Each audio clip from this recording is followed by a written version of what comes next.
air smelled like snow, I would stay in my tree because I had gotten lost in a blizzard one afternoon and and had had to hole up in a rock ledge until I could see where I was going. That day the winds were so strong I could not push against them, so I crawled under the ledge. For hours I wondered if I would be able to dig out when the storm blew on.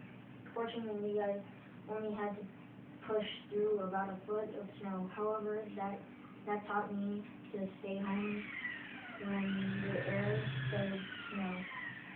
Not that I was afraid of being caught far from home in a storm, for I could find food and shelter and maybe a fire anywhere. But I had become as attached to my hemlock house as a brooding bird to her nest. Caught out in the storms and weather, I had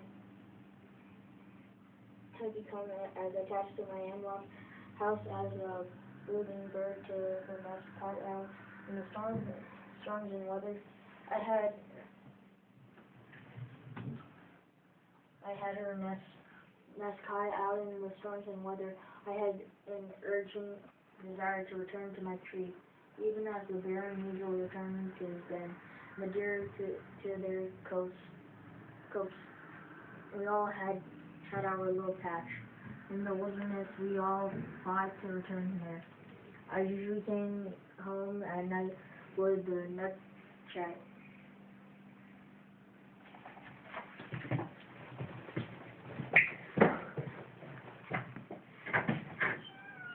Dad, you need help?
Thank you.